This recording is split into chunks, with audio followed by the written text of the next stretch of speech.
এখানে কেউ নেই। দীর্ঘ প্রতীক্ষার পর অবশেষে প্রকাশ এলো বহুল আলোচিত সিনেমা বনলতা সেনের প্রথম গান এখানে কেউ নেই। প্রকাশের পর থেকেই গানটি ঘিরে সামাজিক যোগাযোগ মাধ্যমে তৈরি হয়েছে ব্যাপক আলোচনা। রহস্যময় আবহ, কাব্যিক দৃশ্যায়ন আর আবেগঘন সঙ্গীত সব মিলিয়ে দর্শকদের কৌতূহলের কেন্দ্রবিন্দুতে এখন এই গান।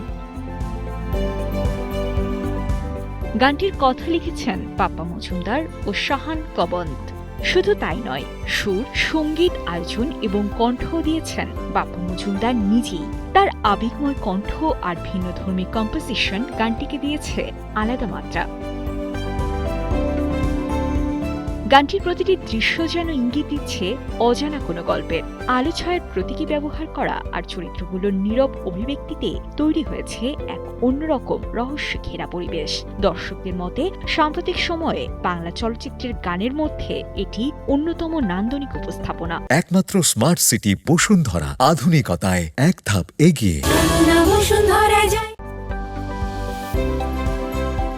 নির্মাতা মাসুদ হাসান উজ্জ্বল বলছেন, দর্শকদের জন্য ভিন্নধর্মী এক সিনেমা নির্মাণের চেষ্টা করেছেন তিনি। তার ভাষায়, গল্প, সঙ্গীত আর দৃশ্যায়নের সমন্বয়ে নতুন এক অভিজ্ঞতা দেবে পুরো টিম।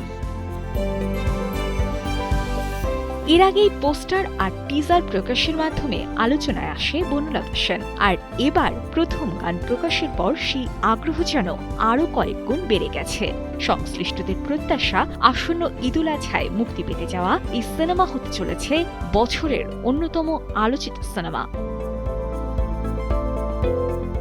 রহস্য, নিঃসঙ্গতা আর সম্পর্কের অজানা গল্প নিয়ে দর্শকদের সামনে আসছে বনলতা সেন। আর তার প্রথম ঝলক এখানে কেউ নেই ইতিমধ্যেই ছুঁয়ে গেছে দর্শকের মন। এখন দেখার অপেক্ষা বড় পর্দায় কতটা চমক দেখাতে পারে সিনেমাটি। সাজিয়া ইসলাম, কালের কণ্ঠ।